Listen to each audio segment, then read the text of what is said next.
نحمدہ ونصلی ونسلم علی رسولہ الکریم اما بعد اعوذ باللہ من الشیطان الرجیم بسم اللہ الرحمن الرحیم وذروا ظاہر الاسم وباطنہ صدق اللہ العظیم اللہم صلی علی سیدنا و مولانا محمد معدن الجود والکرم وآلہ وصحبہ وبارک وسلم۔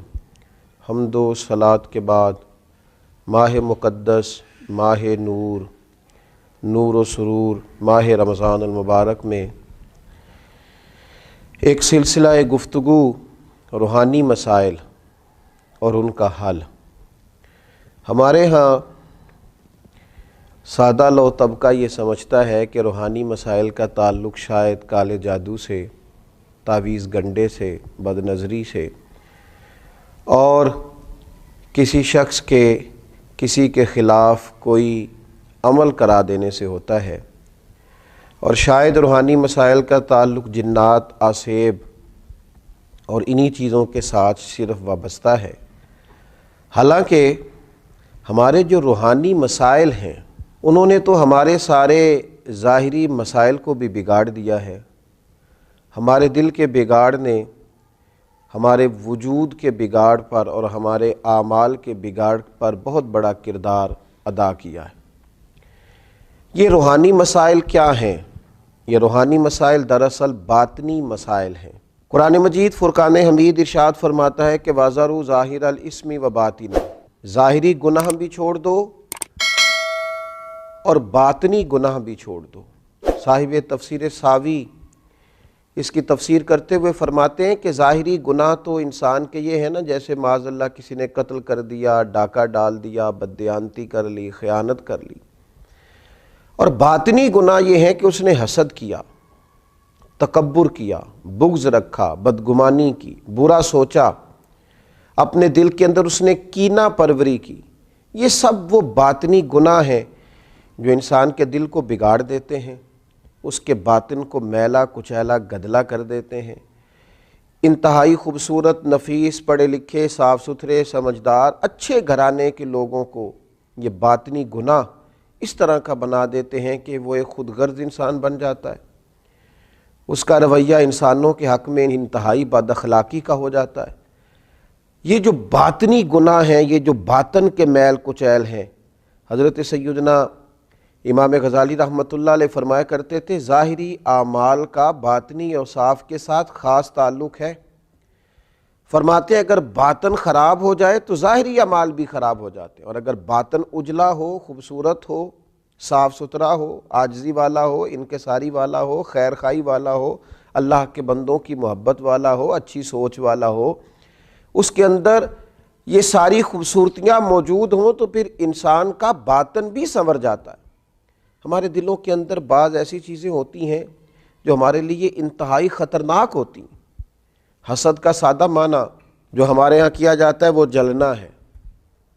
تو مجھے بتائیے جو آدمی جل رہا ہوگا وہ سکون کیسے پائے گا؟ بغض کا معنی دل پر کسی کے لیے بوجھ رکھنا بھی کیا جاتا ہے۔ تو جب اپنے دل میں کسی کے لیے بوجھ رکھا جائے گا، تکلیف محسوس کی جائے گی، تو کیا انسان قرار پائے گا؟ تکبر کا معنی یہ ہے کہ آپ نے اپنے آپ کو بڑا جانا، کسی کو چھوٹا اور حقیر سمجھا۔ تو جب ہر وقت آپ اپنی بڑائی ہی کے چکر میں پڑے رہیں گے تو کیا دل کو قرار آئے گا؟ تو یہ وہ باطنی اور روحانی مسائل ہیں جو سامنے والے کا تو شاید کچھ نہیں بگاڑتے، لیکن اپنے آپ کو وہ تکلیف میں، اذیت میں، پریشانی میں مبتلا کر دیتے۔ تو ان روحانی مسائل کی معرفت رکھنا، ان کا خیال رکھنا، نبی اکرم نور مجسم صلی اللہ تعالیٰ علیہ وسلم نے فرمایا تمہارے وجود میں گوشت کا ایک لوتھڑا ہے، اگر وہ ٹھیک ہو گیا تو سارا جسم ٹھیک ہو گیا، اگر وہ بگڑ گیا تو ہر چیز ہی بگاڑ دے گا، بگڑ گئی ساری چیزیں۔ یا رسول اللہ صلی اللہ تعالیٰ علیہ وسلم وہ کون سا لوتھڑا ہے؟ تو فرمایا وہ تمہارا دل ہے۔ اگر تمہارے دل کے اوپر میل کچیل ہو، بغض ہو، عداوت ہو، کینہ ہو، حسد ہو، تکبر ہو، بدگمانی ہو، تو وہ سارے جسم کو بگاڑ دے گا، تمہیں شدید تکلیف میں مبتلا کر دے گا۔ لیکن اگر دل صاف ہو، اگر دل میں عجز ہو، اگر دل میں محبت ہو، اگر دل میں خلوص ہو، دل میں للہیت ہو، اگر دل کے اندر کسی کے لیے درد ہو، خیر خواہی ہو، تو پھر یہ دل باقی اعمال کو بھی سنوار دے گا۔ اسی لیے امام غزالی رحمۃ اللہ علیہ فرمایا کرتے تھے کہ دل ایک تنے کی طرح ہے۔ درخت کا جو تنا ہوتا ہے اس کی مانند دل ہے۔ اگر تمہارا دل صاف ہے تو پھر جو اوپر شاخیں لگیں گی تنے کے وہ بھی خوبصورت لگیں گی، پھول لگیں گے، پھل لگیں گے، توانائی ہوگی۔ لیکن اگر دل ہی بگڑ گیا ہے، پاک ہوئے تے پاک ہی ملدائی تے بنا پاکوں پاک نہیں ملدا، سارے جسم دے دھون دے نالوں اکو تولے ٹکڑا دل دا۔ اور اقبال کہنے لگے دل بیدار پیدا کر، کہ دل خوابیدہ ہے جب تک، نہ تیری ضرب ہے کاری نہ میری ضرب ہے کاری۔ دل اگر صاف ہو، یہ جو باطنی ہمارے مسائل ہیں، یہ جو روحانی مسائل ہیں، جب تک ان کا ادراک نہیں ہوتا، اعلیٰ حضرت فاضل بریلوی رحمۃ اللہ علیہ فتاوی رضویہ شریف میں ارشاد فرماتے ہیں کہ جو مسائل ہیں نا علم قلب کے، دل کے جو مسائل ہیں، فرماتے ہیں یہ بھی فرض ہے ان کا سیکھنا بھی۔ کون سے مسائل؟ فرماتے ہیں جیسے تواضع سیکھنا، جیسے توکل سیکھنا، جیسے اخلاص سیکھنا۔ اس طرح باقی مسائل سیکھنا فرض ہے، یہ بھی سیکھنا فرض ہے۔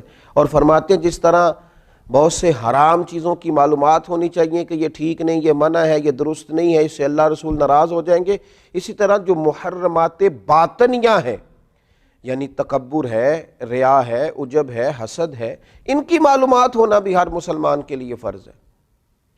اور پھر آگے چل کے آپ ارشاد فرماتے ہیں عظیم روحانی پیشوا سلسلہ قادریہ کے عظیم روحانی بزرگ اعلیٰ حضرت فاضل بریلوی رحمۃ اللہ علیہ ارشاد فرماتے ہیں جس طرح پنجگانہ نمازوں کی فرضیت جاننا ضروری ہے، اسی طرح حصول اخلاص کا علم ہونا بھی ضروری ہے، اس لیے کہ ہر عمل کی صحت، ہر عمل کا ٹھیک ہونا، اللہ کی بارگاہ میں قبول ہونا اخلاص ہی کی بنیاد پر ہے۔ اگر اخلاص کی معلومات ہی نہ ہوں گی تو یہ وہ روحانی مسئلہ ہے، یہ وہ روحانی مسئلہ ہے جو تمام اعمال کو ضائع کر دے گا، اکارت ہو جائے گی کی ہوئی ہر ایک نیکی۔ پھر آپ ارشاد فرماتے ہیں جس طرح حلال و حرام کا علم ہونا ضروری ہے، اسی طرح ریاکاری کا پتہ ہونا بھی ضروری ہے۔ فرماتے ہیں بڑے بڑے عابد ہیں، بڑی بڑی بہترین عبادت ہے، پر اپنے دکھاوے کی وجہ سے، ریاکاری کی وجہ سے اس عبادت کو ضائع کر لیتے ہیں۔ اعلیٰ حضرت فاضل بریلوی رحمۃ اللہ علیہ فرماتے ہیں جس طرح ظاہری اعمال، ان کے فرائض، سنن، واجبات کا جاننا ضروری ہے، اسی طرح انسان کے لیے خود بینی اور حسد کے مسائل کا جاننا بھی ضروری ہے، اس لیے کہ حسد تو اعمال کو کھا جاتا ہے جس طرح لکڑیاں کھا جاتی ہیں۔ یہ جو روحانی مسائل ہیں، یہ جو اندر پنپ رہے ہوتے ہیں، اور امام غزالی رحمۃ اللہ علیہ فرماتے ہیں اس میں تخصیص نہیں کہ یہ تکبر، حسد، بغض، عداوت صرف جہلاء میں ہوتا ہے، کہتے ہیں یہ پڑھے لکھے لوگوں میں بھی ہوتا ہے۔ اس میں تخصیص نہیں کہ یہ صرف غریبوں میں ہوتا ہے، یہ امیروں میں بھی ہوتا ہے، یہ صرف نادانوں میں نہیں ہوتا، سمجھدار لوگوں میں بھی ہوتا ہے۔ ان اعمال کا جاننا، ان کا حساب کرنا، یہ بڑا روحانی موسم ہے رمضان المبارک کا۔ اس مقدس موسم کے اندر جہاں ہم اپنے ظاہری اعمال پر توجہ دیں گے، جس طرح ہم اپنے نماز کو ٹھیک کریں گے، وضو کو ٹھیک کریں گے، جس طرح زکوٰۃ ادا کی جائے گی، اسی طرح روزہ ایک باطنی عمل ہے جو اللہ اور بندے کے درمیان راز ہے۔ تو روزے کے باطنی عمل کے ساتھ ساتھ ہم اپنے باقی اعمال پر بھی توجہ کریں کہ ہمارا دل کہیں حسد کا شکار تو نہیں، بغض کا شکار تو نہیں، عداوت کا شکار تو نہیں، بدگمانی کا شکار تو نہیں، عجب کا شکار تو نہیں۔ اگر دل کے اندر یہ ساری بیماریاں ہوں گی تو یاد رکھیے گا سارے اعمال کے باوجود، ساری نیکیوں کے باوجود انسان نہ قرار پا سکے گا، نہ وہ نیکیاں اللہ کے حضور قبول ہوں گی، نہ اسے کوئی فائدہ ہوگا۔ اپنے ان روحانی مسائل کے حل کے لیے سب سے پہلے کوشش کی جائے، اپنے باطن سے ان قدورتوں کو، ان بیماریوں کو، ان چیزوں کو سب سے پہلے نکالا جائے۔ اگر دل صاف ہو جائے، دل پاک ہو جائے، دل طہارت والا ہو جائے، دل عاجزی والا ہو جائے، دل درگزر والا ہو جائے، دل خلوص والا ہو جائے، للہیت والا ہو جائے، دل اللہ کی محبت والا ہو جائے، رسول اللہ کی غلامی والا ہو جائے، تو پھر دل دریا سمندروں ڈونگے کون دلاں دیاں جانے، 14 طبق ساڈے دلے دے اندر، اسی تمبو وانگوں تانے، اور پھر تو کیفیت یہ ہو جاتی ہے کہ ہم نے دل میں سجا رکھی ہے تصویر یار. جب یہ ساری بیماریاں نکل گئیں اب ہم نے دل میں سجا رکھی ہے تصویر یار. بس ذرا گردن جھکائی دیکھ لی. اللہ تعالی ہمیں ان روحانی مسائل سے نجات عطا کرے اور ان بیماریوں سے شفا عطا کرے. آخر دعوانا الحمدللہ رب